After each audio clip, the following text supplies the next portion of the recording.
Gazzetta dello Sport mengabarkan bahwa Rabu lalu ada gambar yang beredar yang mengabadikan ketiga bek tengah Nerazzurri lebih tinggi dari garis yang dibentuk oleh Darmian, Barella, Calhanoglu dan Di Marco. Ini adalah konfirmasi bahwa Simone Inzaghi sedang menyelesaikan sebuah mahakarya kecil yang diterapkannya. Sebuah pekerjaan yang datang dari jauh, mengingat sudah di tahun pertamanya Simone Inzaghi sudah memberikan pelajaran terkait hal tersebut kepada Skriniar dan rekan-rekannya. Saat ini mekanismenya telah disempurnakan dan kualitas individu juga meningkat. Bayangkan saja sikap Pavard yang sangat nyaman dalam sepak bola jenis ini. Pavard menjadi penentu di Piala Super dengan memberikan assist kepada Lautaro, sementara di Roma, Bastoni datang untuk menutup pertandingan dengan skor 4-2. Pekerjaan luar biasa ini juga dikonfirmasi oleh kontribusi yang ditawarkan oleh mereka yang bermain lebih sedikit. Carlos Augusto tampil mengagumkan sebagai pemain kidal, dan Jan Bisek memainkan perannya dengan sempurna ketika dibutuhkan.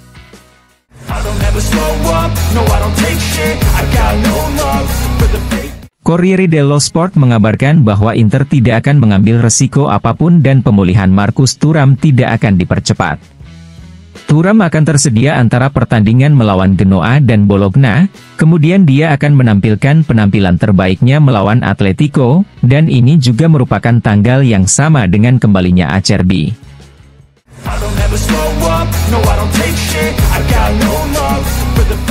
Corriere dello Sport mengabarkan bahwa banyak waktu telah berlalu sejak 29 September 2018, hari di mana Lautaro mencetak gol pertamanya dengan seragam Nerazzurri. Saat itu, dia mencetak gol dari umpan silang Dalbert dan gawang Cagliari berhasil dijebol. Sejauh ini pemain Argentina itu telah mencetak 99 gol di Serie A dalam 195 pertandingan. Jika di Serie A dia benar-benar menunjukkan pertumbuhan dibandingkan tahun-tahun sebelumnya, namun di Eropa, pencapaian musiman terbaiknya tetaplah 5 gol di babak penyisihan grup Liga Champions pada musim 2019-2020. Musim lalu dia mencetak 2 gol, 2 musim lalu dia mencetak 1 gol di Anfield melawan Liverpool, dan 2 gol melawan Shakhtar di Liga Eropa.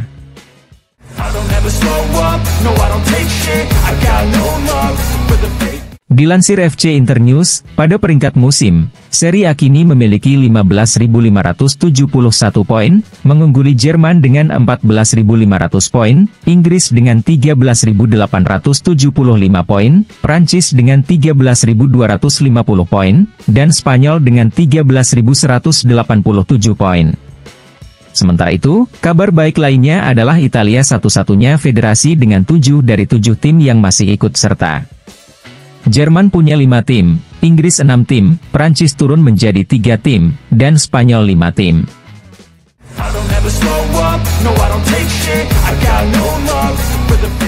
FC Internews melaporkan bahwa Yann Sommer tidak berlatih karena mengalami sindrom flu, kondisinya akan dievaluasi ulang pada hari Sabtu.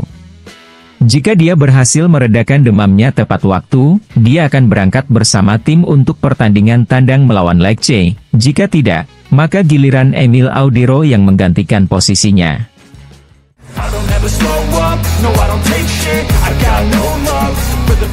Gazzetta dello Sport melaporkan bahwa setelah kebuntuan yang terjadi pada musim gugur lalu, negosiasi antara Dumfries dan Inter kini kembali berlanjut. Dumfries memutuskan untuk menelusuri kembali langkahnya karena dia memahami bahwa tidak mudah menemukan tim lain yang menjamin dia bisa bersaing di level tinggi seperti Inter, mendapatkan gaji yang besar, dan tinggal di kota yang dia sukai seperti Milan.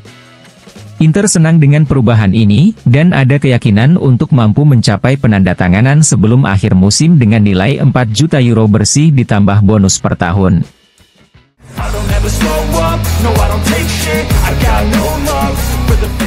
Dilansir FC Internews, menurut Opta Power Ranking, Inter berada di urutan kedua setelah Manchester City. Tim asuhan Simone Inzaghi yang menjadi wakil juara Eropa musim lalu pekan ini memperoleh posisi dengan menyalip Real Madrid asuhan Carlo Ancelotti. Posisi 10 besar lainnya tidak berubah, hanya Liverpool yang bergeser ke peringkat keempat, kemudian Arsenal, PSG, Bayern Munich, Bayer Leverkusen, Atletico Madrid dan Barcelona.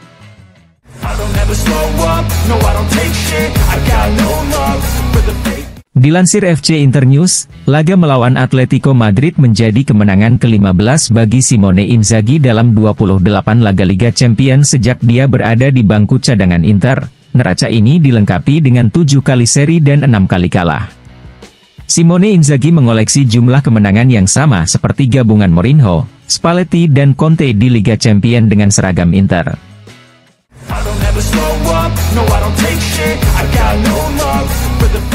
Inter asuhan Simone Inzaghi akan mengejar rekor lainnya saat pertandingan tandang melawan Lecce. Tim Nerazzurri telah mencetak gol dalam 19 laga tandang berturut-turut di Serie A seperti yang telah terjadi antara Februari dan Desember 2021, dan dalam sejarah mereka belum pernah mencetak gol dalam 20 laga tandang berturut-turut di Serie A.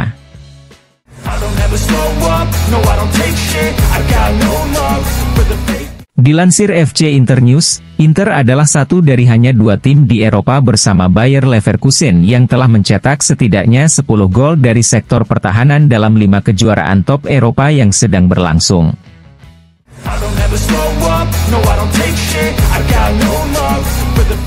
Massimo Marianella kepada Sky Sport mengatakan, Inter menakutkan. Bagian kedua dari perjalanan Eropa musim lalu memberikan kesadaran yang sangat gamblang kepada skuad Inter.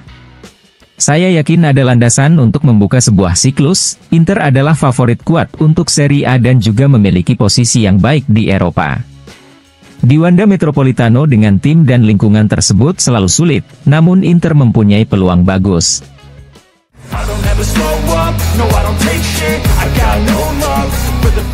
Walter Zenga kepada Inter TV mengatakan, pernyataan De Paul yang menyatakan bahwa mereka tidak kalah dengan Inter, menurut saya tidak sejalan dengan jalannya pertandingan.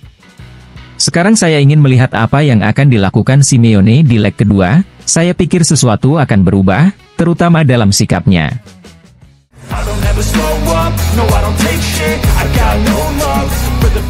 Emanuele Giaccherini kepada Numero 10 mengatakan, lini tengah Inter adalah yang terkuat di Eropa.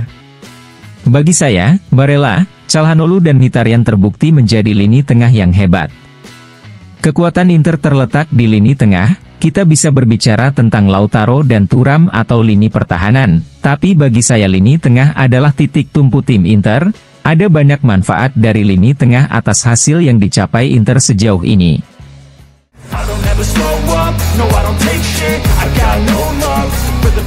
CEO Inter, BP Marotta dalam pidatonya pada hari perdana kursus manajer di Roma mengatakan, Simone Inzaghi mengelola ruang ganti dengan sangat baik pada tingkat manusia, dia mendapat yang terbaik dari semua orang. Terkadang dia tampak seperti rekan satu tim, namun dia masih mendapat rasa hormat yang besar dari para pemain, dia telah berkembang pesat.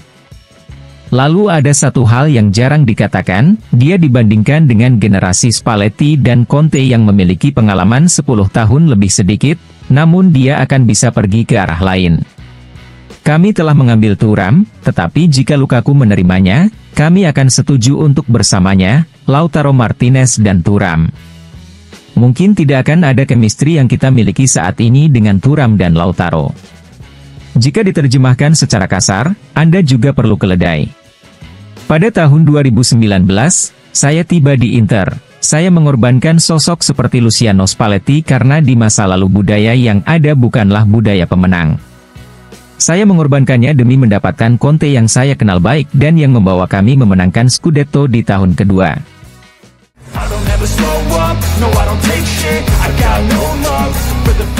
Meski tuduhan datang dari Singapura, di mana surat perintah penangkapan telah dikeluarkan terhadapnya, Thomas Ziliakus tetap menegaskan keinginannya untuk membeli Inter, dan kepada Tuttosport dia mengatakan, saya masih tertarik dengan klub Nerazzurri, saya telah meneruskan proposal ke pembelian dilakukan pada bulan November dan hal ini masih dibahas hingga saat ini, saya harap pemilik klub ingin duduk untuk membahasnya.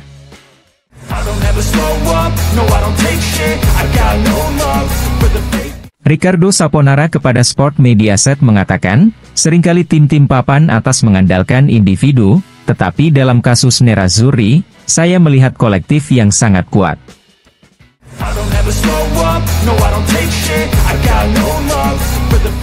Pelatih Sampdoria, Andrea Pirlo kepada Sky Sport mengatakan, Hakan Calhanoglu melakukannya dengan sangat baik, Saya memberitahu Gattuso bahwa Calhanoglu akan menjadi point guard dan sekarang dia terbukti menjadi pemain fundamental bagi Inter. Dia adalah salah satu playmaker terbaik.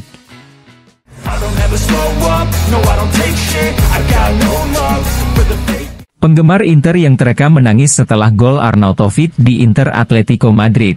Paolo Fioravanti kepada La Gazzetta dello Sport mengatakan, setelah pertandingan Inter Atletico selesai, saya mendapat banyak pesan. Saya tidak mengerti. Saya berada di stadion bersama anak saya yang berusia 18 tahun, saya orang Tuscan dari Castelfranco di Soto, di Provinsi Pisa, sekitar 350 km dari Milan. Saya dan putra saya datang khusus untuk pertandingan Inter Atletico dan kembali ke rumah setelah peluit akhir dibunyikan. Saya pedagang buah kecil-kecilan, dan dalam hidup ini kita membutuhkan emosi. Saya dan anak saya melihat dua kesalahan Arnautovic dari dekat, terutama setelah peluang gol kedua yang gagal. Arnautovic putus asa, namun kemudian dia berhasil mencetak gol. Ini sangat mengejutkan saya. Saya tidak pernah memiliki masalah untuk tertawa atau untuk menangis, bahkan di depan keluarga dan teman-teman saya. Jika saya ingin menangis, saya akan melakukannya. Saya tidak menganggapnya sebagai kelemahan. Terakhir kali saya menangis untuk Inter adalah setelah final di Istanbul. Itu menjadi hal yang buruk bagi saya. Saya yakin bahwa jika kami melaju ke perpanjangan waktu, kami pasti menang.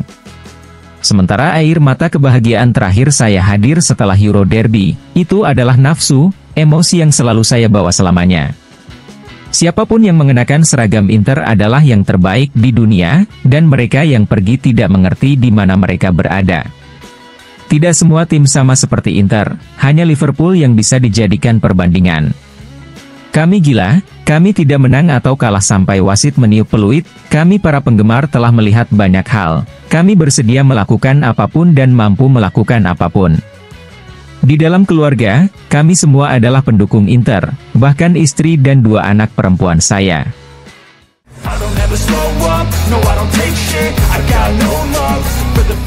Gianfranco Zola tidak memahami pilihan Napoli untuk tidak memasukkan Piotr Zielinski ke dalam daftar UEFA untuk Liga Champions dan kepada Il Mattino dia mengatakan, ini tidak dapat dijelaskan. Bagi saya, itu adalah gol bunuh diri yang sensasional, Napoli membutuhkan kualitasnya. Di Inggris hal itu tidak akan pernah terjadi, seorang pemain tetap menjadi aset klub hingga hari terakhir kontraknya.